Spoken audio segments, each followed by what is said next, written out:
Merci de retrouver cette autre édition de l'entretien. Nous sommes à la Bourse des valeurs mobilières de l'Afrique centrale, la BVMAC, où nous recevons le directeur général Jean-Claude Ngba qui a accepté une invitation de la télévision panafricaine en ce début d'année 2021. Avec lui, nous ferons le point sur l'année 2020 ici à la BVMAC et nous allons aborder un événement hautement important. Il s'agit de la cotation des obligations 5,45% net 2020-2027 de la Banque de développement des États de l'Afrique centrale. Monsieur le directeur général, merci de nous faire l'honneur d'accepter cette invitation. Merci, je vous souhaite la bienvenue au siège de la Bourse régionale des valeurs mobilières de l'Afrique centrale qui se trouve à Douala, au quartier Akwa. Merci à vous, monsieur le directeur général. On va commencer rapidement par par faire un parcours de l'année 2020. Au terme de l'année 2019, sur le marché des actions, c'est 8 929 titres qui ont été échangés pour un montant global de 201 270 838 francs. Pour ce qui est du marché des obligations, ce sont 3 958 909 titres qui ont été échangés pour un montant global en francs CFA de 16 37 381 682 pour une capitalisation boursière de près de 735 607 945 119 francs CFA. Qu'en est-il, monsieur le directeur général, du courant de cette année 2020 qui vient de passer? Bien, à la fin de l'année 2020, nous pouvons dire aujourd'hui que les chiffres ont été multipliés par 5. Ces chiffres ont été multipliés par 5, tant en ce qui concerne le volume des transactions qu'en ce qui concerne la quantité. Toutefois, ce qu'il faut remarquer et qui est à commenter, c'est que la capitalisation boursière elle-même a baissé, notamment dans le compartiment obligations.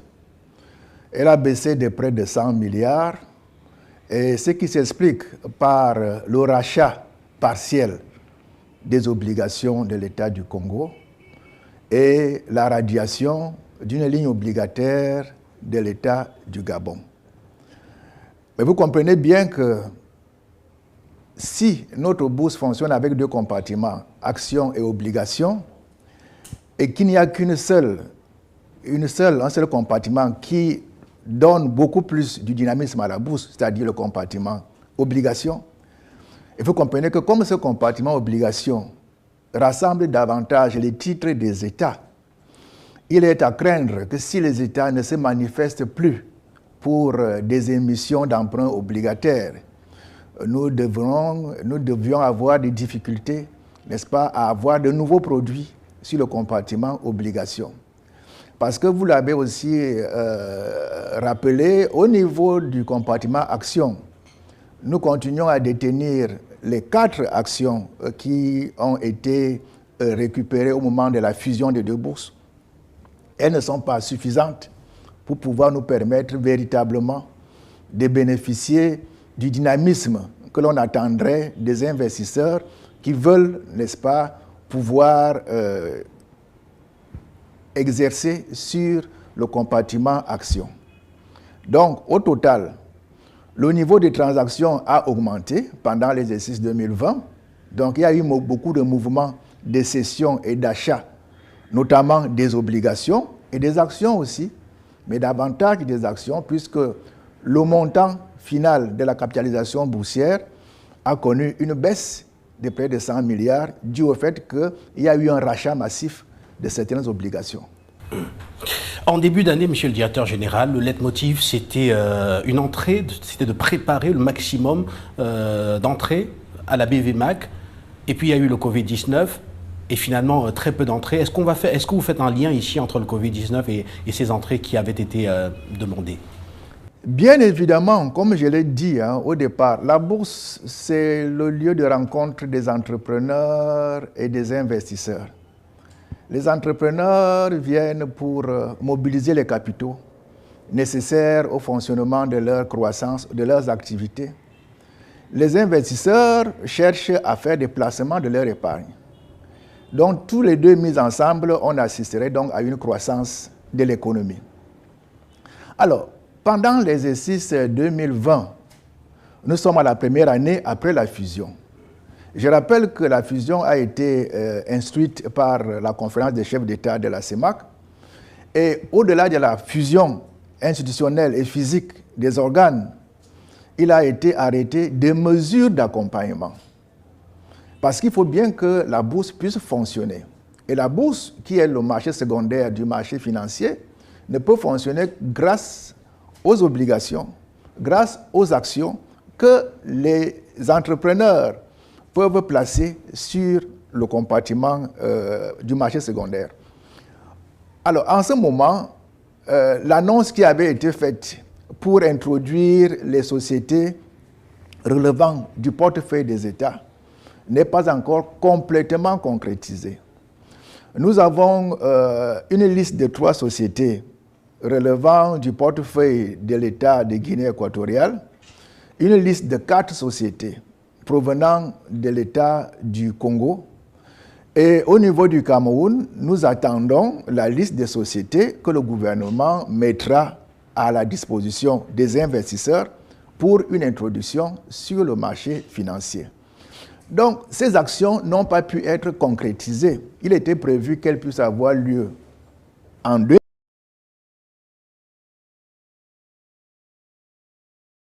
Nous espérons bien qu'au cours de l'année 2021, effectivement, ces nouvelles entreprises provenant des portefeuilles des États seront disponibles, n'est-ce pas, pour être introduites sur notre marché financier, pour donc permettre aux investisseurs qui détiennent de l'épargne, qui peuvent donc placer dans ces actions, dans ces entreprises, et permettre qu'il y ait, n'est-ce pas, un regain d'activité de ces entreprises au bénéfice des citoyens. Donc aujourd'hui, c'est le vœu que nous émettons, continuons à émettre, que les opérations d'introduction puissent être rapidement dénouées au profit de la bourse mobilière, de la bourse des valeurs mobilières de l'Afrique centrale. Qu'est-ce qu'on peut encore dire? Mais au-delà de cela, au-delà des actions que les États posent pour dynamiser la bourse, nos actions internes, c'est davantage la culture boursière qu'il faut créer auprès de nos entrepreneurs. Nous l'avons dit, l'introduction en bourse ne doit pas être considérée comme une sanction. Au contraire, c'est la consécration de l'activité d'une entreprise. Ne vient pas à la bourse qui veut, mais les entreprises qui remplissent des conditions, notamment au niveau de la bonne gouvernance, au niveau de la transparence des opérations, et qui acceptent de pouvoir se mettre auprès du public pour expliquer le fonctionnement de leur activité à travers la diffusion périodique des états financiers. Tout ceci permet donc qu'on puisse avoir des entreprises crédibles qui ont une notoriété nationale et internationale parce qu'elles ont accepté, parce qu'elles ont été effectivement retenues pour faire appel public à l'épargne, pour faire donc une introduction au niveau de la bourse. À cet effet, je vais également dire qu'il y a 2 possibilités pour les entreprises de bénéficier des atouts de la bourse, du marché financier en général. La première possibilité, c'est le marché de la dette. Les entreprises peuvent avoir des difficultés pour mobiliser des financements auprès du secteur bancaire ou ailleurs. À la bourse, vous avez la possibilité de bénéficier d'importants fonds pour pouvoir investir grâce aux émissions d'emprunts obligataires. C'est cela d'ailleurs que je crois que la BDAC est en train de faire. Mais d'autres sociétés privées peuvent également le faire. C'est une opération qui permet véritablement de disposer des fonds à un coût plus réduit que le taux de la banque. Donc nous encourageons les entreprises à y venir. Et d'autant plus qu'aujourd'hui, avec l'environnement Covid, il y a beaucoup de méfiance au niveau des mouvements financiers qui peuvent se faire entre les banques et les entreprises. Et ici, vous avez la porte ouverte. La porte ouverte, notamment en ce qui concerne le financement des activités productrices pour permettre donc à l'entreprise d'avoir directement ces capitaux qu'elle recherche pour les financements. Donc ça, c'était la partie obligation. Mais il y a également la partie action. La partie action, c'est que l'entreprise accepte de bénéficier des atouts de la concurrence internationale. Elle va bénéficier d'une notoriété au niveau national et international. Elle va donc pouvoir mobiliser les capitaux lorsqu'elle est déjà cotée à la bourse des valeurs. Donc, certes, il peut y avoir quelques contraintes au niveau des coûts, quelques contraintes au niveau de la transparence, mais lorsqu'on veut vraiment faire bien, la bourse des valeurs reste le moyen le plus idoine pour la réussite d'une entreprise. Monsieur le directeur général, qu'est-ce qui peut expliquer aujourd'hui qu'on ait une place ouest-africaine en pleine mutation, en pleine ébullition, et qu'au niveau de la CEMAC, malgré le poids économique d'un pays comme le Cameroun, l'on ait une place financière comme la vôtre qui aujourd'hui n'enregistre pas autant de flux financiers que sa consoeur ouest-africaine? Votre question est très pertinente dans la mesure où, effectivement, aujourd'hui, sur la bourse d'Abidjan, la bourse régionale des valeurs mobilières de l'Afrique de l'Ouest, vous avez plus d'une quarantaine d'actions qui sont cotées, avec plusieurs lignes obligataires, qui proviennent certes des États de l'Afrique de l'Ouest, mais également des entreprises privées et publiques de cette région. Mais il faut dire que pour l'histoire, c'est d'abord les États qui ont mis en place toutes les mesures qu'il fallait pour que cette bourse-là démarre, en lui permettant de bénéficier des actions des sociétés dans lesquelles ces États étaient déjà actionnaires. Ça a été le coût de départ qui a permis à ces sociétés-là, à cette bourse-là de se développer. Aujourd'hui, donc, au moment de la création, il y avait donc plus d'une vingtaine d'actions provenant des États, notamment l'État ivoirien, pour permettre son lancement. C'est la même démarche qui est aujourd'hui suivie par nos États de la CEMAC. Comme je vous l'ai dit, ils ont décidé eux-mêmes de placer une bonne partie des actions dont ils disposent dans les sociétés, publiques ou privées, au niveau du marché pour dynamiser la bourse.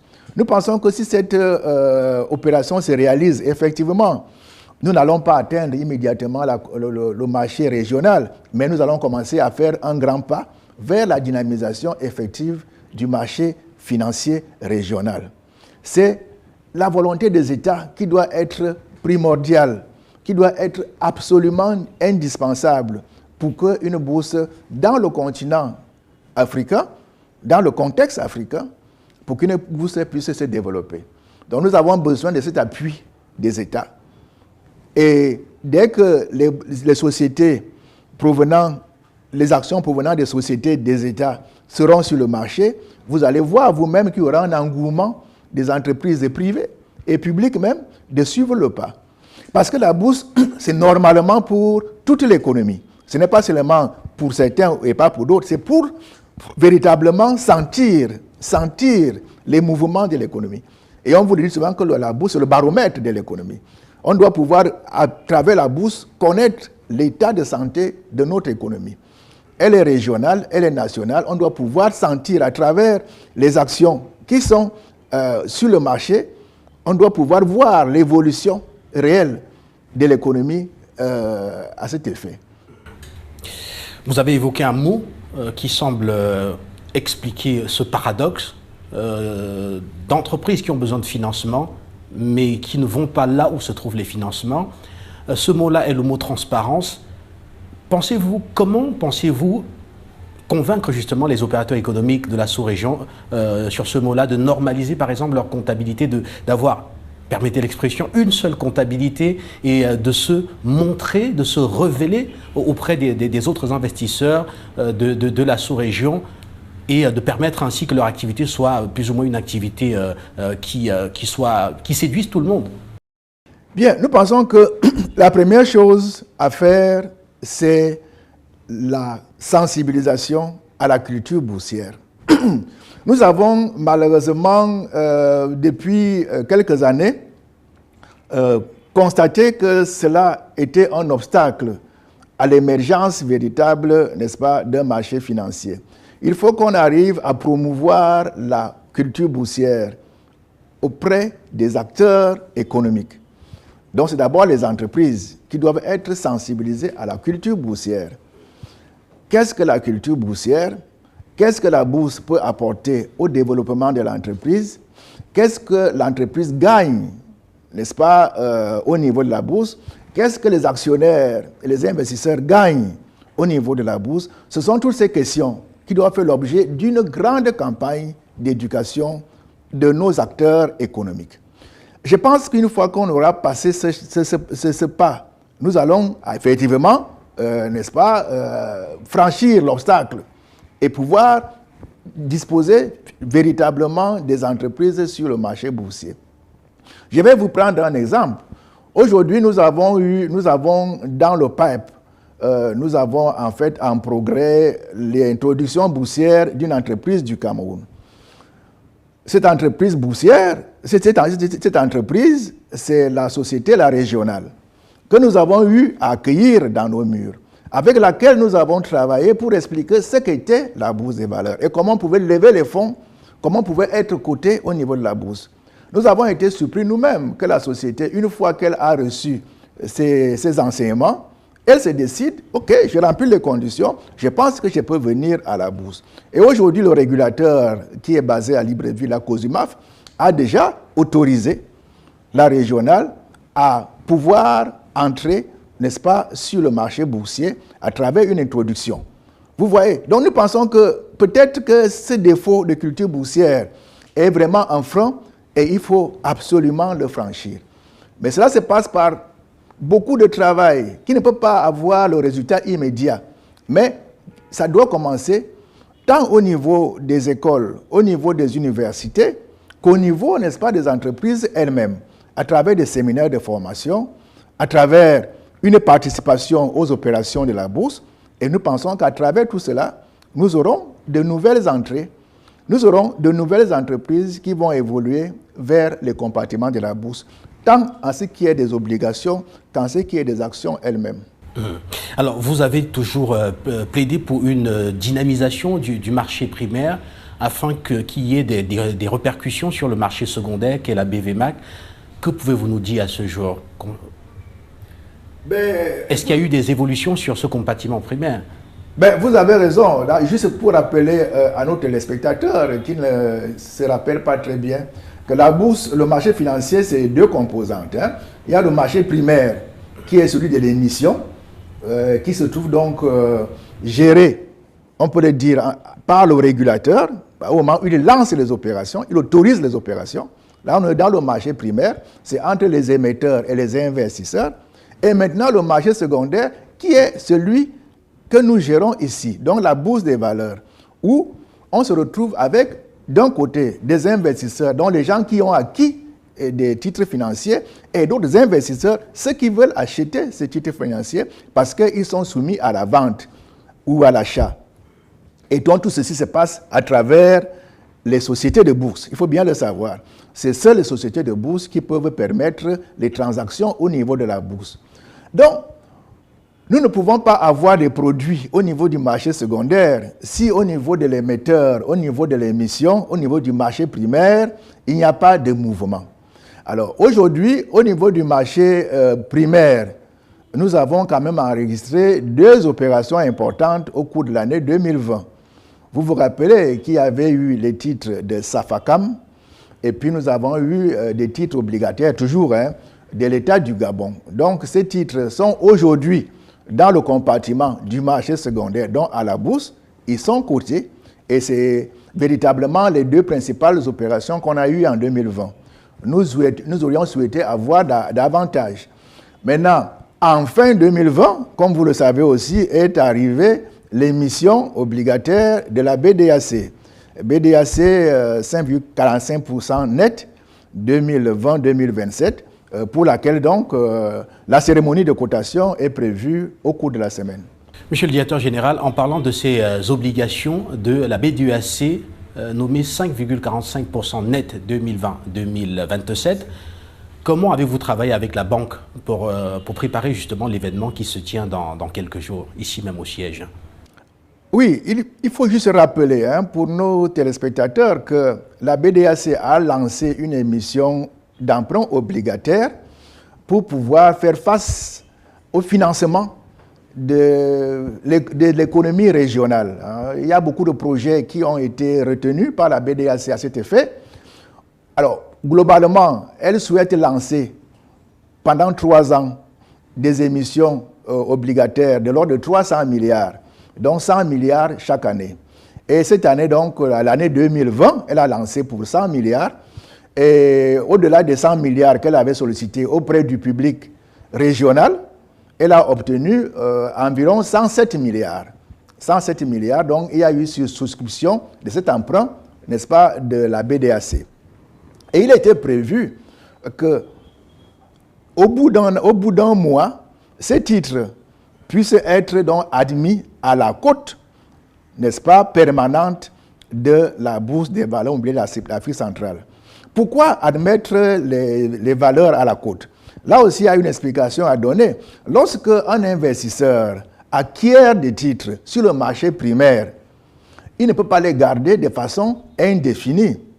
Il peut avoir besoin de pouvoir les rendre liquides. Pour les rendre liquides, alors il passe par le marché secondaire. Il y a donc des transactions entre ceux qui ont des titres BDAC et ceux qui veulent acheter ces titres. Maintenant, ils vont le faire sur le marché secondaire à un cours qui sera fixé à travers les mouvements d'achat et de vente. Vous comprenez donc que pour nous, au niveau de la BVMAC, c'est un événement très important que nous célébrons comme si vous célébrez la naissance d'un enfant. Dans les foyers, lorsque un enfant naît, il y a une bonne cérémonie pour célébrer son arrivée, n'est-ce pas, à la vie. De même pour nous, l'arrivée d'une nouvelle valeur sur le compartiment obligataire de la BVMAC reste un mouvement important. Alors, dès le moment où nous allons procéder à la cotation de cette obligation, de ces obligations de la BDAC, elles vont donc être disponibles auprès du public qui souhaiterait maintenant les racheter. C'est cela, les transactions boursières qui vont se faire dès le moment où la valeur est admise à la cote. Donc, nous avons une plateforme informatique de très grande portée qui nous permet donc les lundis, les mercredis et les vendredis de procéder aux opérations d'achat et de vente des titres financiers. Donc, vous pouvez donc, si vous êtes détenteur d'obligations ou d'actions, vous vous présentez auprès de votre société de bourse et donnez les ordres d'achat ou de vente suivant le cas. Et ces opérations vont donc se dénouer au niveau de la bourse des valeurs mobilières de l'Afrique centrale. C'est donc cela que nous allons célébrer dans quelques jours. L'entrée, la naissance d'un enfant, n'est-ce pas, sur le compartiment boursier de l'Afrique centrale. La BDAC qui doit encore mobiliser 193 milliards pour être tout à fait complet avec l'engagement, le lancement initial de 300 milliards. Le comportement de ces obligations à la BVMAC sera décisif au courant des souscriptions à venir. Quel est le niveau de liquidité aujourd'hui de votre place boursière quant aux capacités ici donc de pouvoir échanger rapidement ces obligations BDAC? C'est très intéressant comme question parce que la liquidité se traduit par le volume d'achat et de vente d'un titre sur le compartiment boursier. Vous avez un titre comme celui de la BDAC. S'il y a beaucoup d'investisseurs qui veulent racheter ce titre, et s'il y a d'autres investisseurs qui veulent vendre le titre, en ce moment-là, on arrive à une bonne liquidité. Donc, tout dépend de la quantité de transactions qui peuvent être effectuées et aboutir pour un titre financier.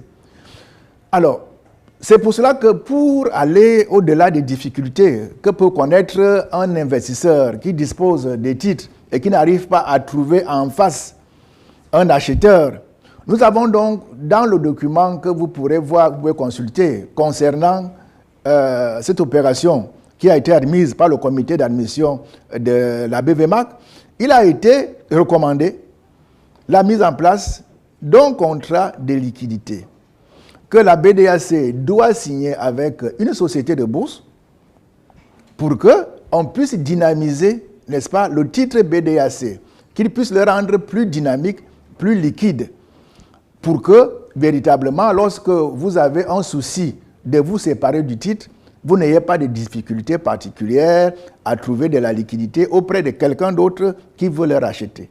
Voilà comment on peut parler de la liquidité de ce titre. Mais c'est qu'il faut dire que tant qu'on n'a pas suffisamment d'acteurs sur le marché, on ne peut pas véritablement avoir une bonne liquidité de tous les titres. Parce qu'il faut qu'on ait davantage d'acheteurs et davantage de vendeurs pour arriver à l'équilibre.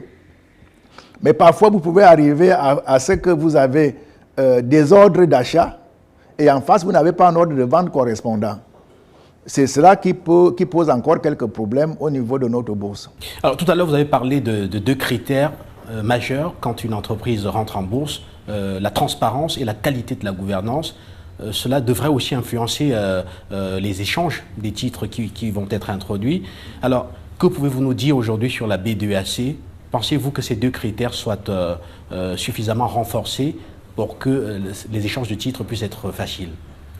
Oui, tout à fait. Pour la BDAC, nous n'avons pas du tout d'inquiétude parce que les risques qui ont été soumis aux investisseurs ont immédiatement eu une solution pour pouvoir les contourner. La BDAC aujourd'hui est une société solide, financièrement, très solide même, et qui ne peut avoir aucun problème pour le remboursement à échéance de ces titres.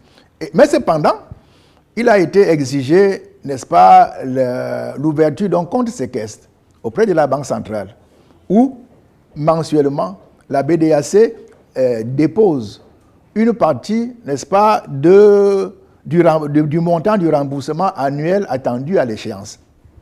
Donc, de ce côté-là, il y a une garantie totale. Et puis maintenant, la BDAC, c'est une société qui a plus de 1000 milliards de capital. Dites-vous bien que si jamais la société elle-même connaîtrait un problème, les actionnaires répondraient immédiatement pour couvrir le problème. Donc, véritablement, nous n'avons pas un souci quant au remboursement à bonne date des échéances concernant cet emprunt de la BDAC. Il n'y en a pas du tout. Et le taux d'intérêt qui est proposé, qui est là, reste très intéressant pour les investisseurs. Parce que vous êtes quand même à 5,45% net pendant 7 ans. C'est un placement qui est sûr et rentable. C'est pour cela que nous l'avons beaucoup encouragé au moment où, n'est-ce pas, la campagne se faisait autour de cet événement. Et voilà la cloche de marché qui va sonner ici au siège de la Bourse des valeurs mobilières de l'Afrique centrale dans quelques jours. Ce sera donc la cotation de ces obligations B2AC 5,45% net 2020 à 2027. Monsieur le directeur général, on va sortir de cet entretien maintenant peut-être par un mot de vous vis-à-vis des investisseurs de la sous-région qui n'ont pas toujours intégré justement que la BVMAC ou alors que le marché financier d'Afrique centrale est le lieu où ils devraient venir se financer et aussi doper la qualité de leur gouvernance. Ben, comme nous l'avons dit, nous pensons qu'il est très important que nous puissions très rapidement amener la plupart des grands investisseurs, la plupart des grandes entreprises de notre région à maîtriser la culture de la bourse, qui nécessite, comme je vous l'ai dit, évidemment, quelques exercices de gouvernance. Bon, on est obligé à ce moment-là de disposer d'une seule comptabilité parce qu'il faut que les investisseurs qui ont placé leur épargne puissent avoir des données crédibles sur le fonctionnement de la société. La bourse a énormément d'atouts et il faudrait que les investisseurs de la sous-région puissent en profiter. Il n'est pas normal que nous continuions à traîner 3 sociétés ou 4 sociétés depuis une décennie. C'est le moment de prendre à corps, n'est-ce pas, la nécessité de développer nos affaires dans un cadre concurrentiel, dans un cadre qui nous garantit l'honorabilité, la crédibilité. Parce qu'une fois qu'on est entré dans la bourse, on fait partie des grandes entreprises. Les grandes entreprises sont celles qui sont cotées. Franchement, aujourd'hui, ça doit être le leitmotiv. Et nous sommes très heureux de savoir qu'aujourd'hui, Nous avons la Socapalm au Cameroun, nous avons Safacam au Cameroun, nous avons encore d'autres entreprises au Cameroun qui sont cotées. Donc la SMC et d'autres entreprises qui veulent venir. Donc nous encourageons au niveau du Cameroun, par exemple, comme on peut le dire d'autres États de la zone, nous encourageons ces entreprises à venir voir comment les entreprises cotées fonctionnent aujourd'hui.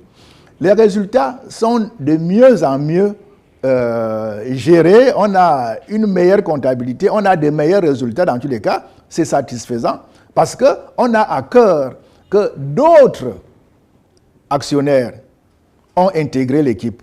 Ils veulent comprendre le fonctionnement de la société. Dès ce moment-là, il y a une transformation de la gouvernance, il y a une reprise en soi, il y a une grande prise en soi de confiance, on a une crédibilité majeure qui vous ouvre les marchés sur l'international. En un mot, c'est la voie de salut pour les entreprises. Je vais seulement conclure en disant qu'aujourd'hui, pour entrer dans le CAC 40 Euronext à Paris, il faut disposer de grands atouts économiques et financiers. Aujourd'hui, la porte est ouverte, les conditions sont de plus en plus souples. Nous attendons nos investisseurs pour faire partie de l'aventure boursière. Monsieur le directeur général, on va définitivement sortir peut-être avec un mot à l'endroit des diasporas africaines et principalement de l'Afrique centrale. Grand partenaire financier justement des économies de la région via les transferts de fonds et la liquidité d'ailleurs dont il dispose de là où il se trouve. Ne pensez-vous pas aujourd'hui qu'il s'agisse d'une niche assez importante? Beaucoup ont souscrit d'ailleurs à l'obligation B2AC que vous allez bientôt coter. Que pouvez-vous leur dire aujourd'hui? C'est déjà de les encourager à poursuivre cette aventure parce que nous avons effectivement constaté que la diaspora régionale s'intéressait beaucoup au processus d'investissement en bourse, que ce soit sous forme d'action, que ce soit sous forme d'obligation. C'est un encouragement que nous ne pouvons que leur donner, de venir vers nous, de continuer à venir vers nous et de nous aider. Parce que nous avons aussi besoin de l'expérience qu'ils connaissent à l'extérieur. Notamment, il y en a qui se trouvent en Occident, aux États-Unis également, qui ont une culture boursière quotidienne et qui peuvent aussi influencer le cours de nos activités régionales à travers les connaissances qu'ils ont de ce côté-là. Nous les encourageons à maintenir un contact avec nous. Nous avons un site web qu'ils peuvent retrouver dans, toutes les lignes possibles. Le site web est disponible, www.bvmac.cm. Il est disponible. Ils peuvent donc voir au jour le jour le fonctionnement de nos activités. Nous sommes également sur Twitter, nous sommes sur LinkedIn, nous sommes sur Facebook. Nous sommes déjà sur toutes les possibilités qui s'offrent aujourd'hui pour innovation technologique, pour mieux communiquer. Parce que nous tenons à leur dire ce que nous faisons, nous tenons à leur dire ce qui se passe dans leur région. Donc ils sont vraiment appelés à être auprès de nous, à nous encourager, à nous critiquer si c'est nécessaire, pour que tous nous évoluions vers l'émergence, l'éclosion d'un véritable marché financier régional. Et merci à vous, monsieur le directeur général, d'avoir accepté cet entretien. Je vous remercie. Merci également à vous, chers téléspectateurs. C'était Jean-Claude Ngba, directeur général de la Bourse des valeurs mobilières de l'Afrique centrale, la BVMAC. Et donc un événement est à suivre, c'est la cotation des obligations de la B2AC, nommée B2AC Net, 5,45% 2020-2027. Vous êtes certainement au sein de la diaspora. Vous avez été nombreux à souscrire. Eh bien, vous serez témoin de cet événement sur les antennes de la télévision panafricaine. À très très bientôt.